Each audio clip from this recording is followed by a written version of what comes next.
حضور سیدنا غوث العظم فرماتے ہیں، منصور بن عبداللہ کا قول نقل کرتے ہیں، وہ فرماتے ہیں میں نے شیخ ابا علی روز باری سے سنا، وہ کہتے تھے کہ آفت، بلا اور مصیبت تین طریقوں سے داخل ہوتی ہے انسان کی زندگی میں۔ آفت اور مصیبت کتنے؟ تین راستوں سے، from 3 ways it enters، داخل ہوتی ہے۔ وہ کیا؟ سقم الطبیعہ وملازمت العادہ وفساد الصحبہ۔ فرمایا جن تین چیزوں سے یہ داخل ہوتی ہے وہ کیا ہے؟ آپ نے فرمایا طبیعت کی بیماری اور عادت کی ملازمت اور صحبت کا فساد۔ آپ سے پوچھا گیا طبیعت کی بیماری کیا ہے؟ فرمایا النظر والاستمتاع بالحرام والغیبہ۔ فرمایا زبان سے غیبت کرنا، زبان سے غیبت کرنا اور حرام کا مال کھانا۔ فرمایا یہ طبیعت کی خرابی ہے، اس سے انسان کی ہلاکت آتی ہے۔ غیبت نہ کیا کرو، کسی کی چغلی اور برائی نہ کیا کرو۔ اگر برائی کرنی ہے اپنے من میں تو اپنی برائی کیا کرو، اپنی برائی کو دیکھو، کسی دوسرے کی برائی کو نہ دیکھو۔ یہ رفاقت ہے۔ ہاتھ کھڑا کرے، اس رفاقت پہ قائم ہو جانے کے لیے تیار ہیں؟ بولیے بھائی، اس رفاقت پہ قائم ہو جانے کو تیار ہیں؟ بڑا مشکل کام ہے، غیبت چھوڑنی ہوگی، بیک بائٹنگ، چغلی، غیبت، ایک دوسرے کے خلاف کرٹیسزم، تنقیدیں، یہ دوسرے کی باتیں چھوڑ دو، دوسروں کی باتیں کرنا ہی چھوڑ دو، سوچنا ہی چھوڑ دو۔ اگر سوچو تو اچھا سوچو اور کہو تو خیر کہو، نہیں کر سکتے تو خاموش رہو۔ اور فرمایا، پوچھا ملازمت العادت کیا ہے؟ عادت کی ملازمت کیا ہے؟ انہوں نے فرمایا کہ سقم طبیعت حرام کھانا ہے، طبیعت کی بیماری حرام کھانا ہے۔ پھر پوچھا کہ عادت کی ملازمت کیا ہے؟ فرمایا غیبت کرنا ہے۔ پھر پوچھا کہ صحبت کا فساد کیا ہے؟ فرمایا نفس جو کہے کرتے چلے جانا۔ سیدنا غوث پاک رضی اللہ عنہ نے فرمایا سجنوں کا نفسک اذا خرجت منہا وقعت فی راحت الابد۔ فرمایا بندے تیرا نفس تیرا قید خانہ ہے، your self is your prison, تیرا نفس ہی تیرا قید خانہ ہے۔ اگر تو اس سے نکل آئے، نفس سے باہر نکل آئے تو ہمیشہ کی راحت میں آ گیا، یہ تیری جنت ہوگی، یہ تیری جنت ہوگی۔ اور آفات نفس میں آپ نے فرمایا سب سے بڑی آفت نفس کی جو انسان کو ہلاک کرتی ہے، تباہ کرتی ہے، برباد کرتی ہے، ہر نیکی، نعمت، سعادت اور اللہ کی قربت اور رضا سے محروم کرتی ہے، وہ کیا ہے؟ کہ انسان کو اپنی تعریف اچھی لگے۔ Self praise, if anybody praises you, you feel very happy and pleased and you like to be praised and you love to be praised. You love to be praised. آپ کو اپنی تعریف اچھی لگے تو سمجھ لو کہ نفس نے بہت بڑا جال تن رکھا ہے اپنے اوپر، بڑی تباہی اور ہلاکت میں ہے۔ اپنی طبیعت کی تعریف، اپنا اچھا ذکر، اپنا پریز اور ستائش یہ میٹھی لگتی ہے۔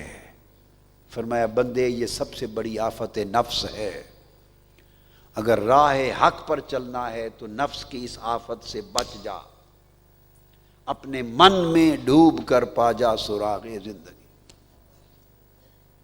تو اگر میرا نہیں بنتا نہ بن، اپنا تو بن۔ پانی پانی کر گئی مجھ کو قلندر کی یہ بات، تو جھکا جب غیر کے آگے، دنیا کے آگے، دنیا تو من تیرا نہ تن۔ ان کا اپنے من میں ڈوب کر پا جا سراغ زندگی، اپنے اندر ڈوب کے اپنے آپ کو ٹٹول کے دیکھ لو، ٹٹول لو اپنے اندر کیا ہے، من کی حقیقتوں کا سراغ لگا لو۔ چراغ معرفت لے کر جو کچھ آپ نے آج سنا یہ ایک چراغ تھا، وقت زیادہ نہیں رہ گیا ہے زندگی کا. مستعار دن تھے، 4 دن مستعار لائے تھے، 2 گزر گئے یا 3 گزر گئے، کسی کا 1 بچ گیا، کسی کے 2 بچ گئے. آپ اپنی اصلاح کے لیے کس انتظار میں ہیں؟ وقت آپ کے ہاتھ میں نہیں ہے. اچانک اگر بلاوا آ گیا تو آپ کو کوئی مہلت نہیں دے گا کہ 1 دن ہی دے دے، میں 1 دن میں توبہ کر کے اپنے آپ کو درست راہ پہ ڈال لوں. دن تو کیا 1 منٹ نہیں ملے گا، 1 منٹ نہیں ملے گا. خود پچھلے سفر کو دیکھیں، آپ سب دیکھیں کہاں سے چلے تھے کہاں پہنچے. کہ جب چلے تھے تو دل کتنا نرم تھا، آج دل کتنا سخت ہے. یہی سے پتہ چل جائے گا کہ ہلاکت کی کس گھاٹی میں کھڑے. جب سفر شروع کیا تھا شعور کا تو دل کتنا نرم تھا، دل میں کتنی رقت تھی، کتنا رونا آتا تھا، کتنا گریہ آتا تھا، کتنی بکا تھی. ملدے بھی روندے تے بچڑے بھی روندے تے ملدے ٹردے راہ.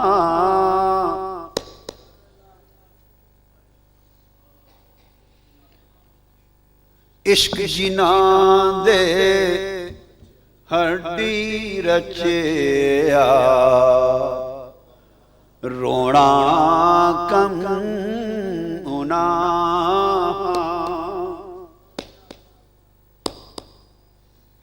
ملدے بھی روندے بچھڑے بھی روندے تے مل روندے ٹردے راہ.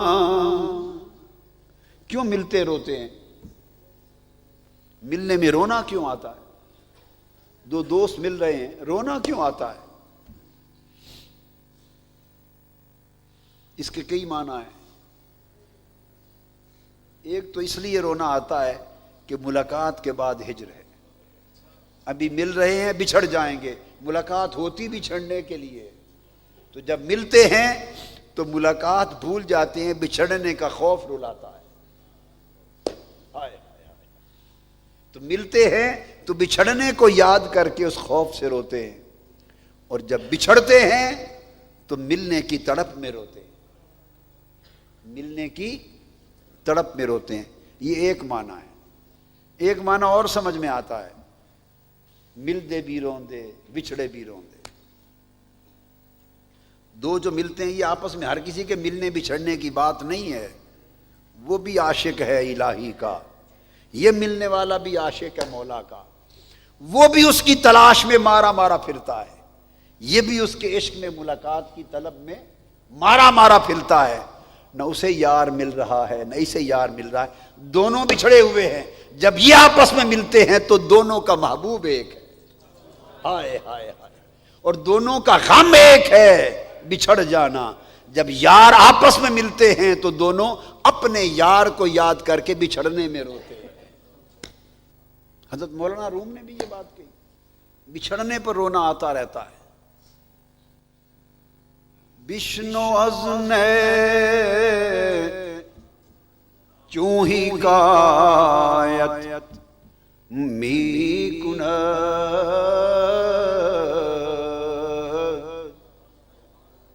وز جدائی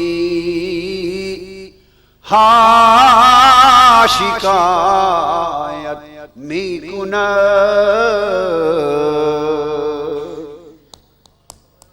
سینہ خواہم شرح شرح از فراق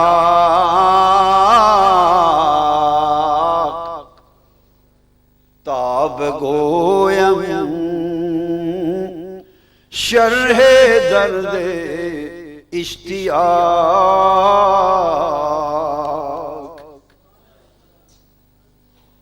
وہ پوچھتے ہیں میری بانسری سے سنو، من کی بانسری سے سنو، ہر وقت رونے کی آواز آ رہی ہے. اس سے پوچھو، سنو تو صحیح اس بانسری کو، پوچھو روتی کیوں ہے، روتی کیوں ہے؟ وہ کہتی ہے بچھڑنے کو یاد کر کے رو رہی ہوں، ہائے بچھڑنے کے حال پہ رو رہی ہوں۔ ایک وقت تھا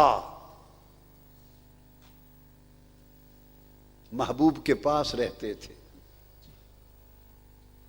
بچھڑ گئے، اب اس بچھڑنے پر وطن سے بے وطن ہو گئی، روح کہتی ہے دیس سے پردیسی ہو گئی، اس بچھڑنے پہ رو رہی ہوں، اور کہتی ہوں کہ مجھے اپنے وطن کے درخت سے کاٹ دیا گیا ہے، جب سے کاٹا گیا ہے اپنے درخت سے، اپنی اصل سے، تب سے رونے کے سوا کچھ آتا نہیں۔ پھر مولانا روم کہتے ہیں سینہ خام شرح شرح از وراق، فرماتے ہیں میں بھی چاہتا ہوں کہ اپنے درد و غم سناؤں، مگر سناؤں کسے؟ کوئی ایسا سینہ ملے جو درد اور ہجر کے غم میں خود پھٹ چکا ہو، ہجر کے درد میں جو سینہ خود پاش پاش ہو چکا ہو، شرح شرح ٹکڑے ٹکڑے ہو گیا ہو، لیراں لیراں ہو گیا ہو، ہجر کے درد میں غم میں خود پھٹ گیا ہو، کوئی ایسا سینہ ملے تو اسے سناؤں۔ کس کو سناؤں؟ سننے والے کو خبر ہی نہیں کہ ہجر کیا ہے، وصال کیا تھا۔ ہجر کی خبر کسے ہو، کیسے ہو؟ اسی کو ہوگی جسے وصال یاد ہو، جسے وصال یاد ہوگا اسی روح کو ہجر کا درد ہوگا، اور جو بھول ہی گئے ہیں انہیں کون سا وصال یاد رہا، کون سا ہجر یاد رہا، کون سا ملنا یاد رہا، کون سا بچھڑنا درد دے گیا۔ سب سے پہلے نئی ویڈیوز کو حاصل کرنے کے لیے شیخ الاسلام ڈاکٹر محمد طاہر القادری کے آفیشیل یوٹیوب چینل کو سبسکرائب کریں اور بیل آئیکن کلک کریں۔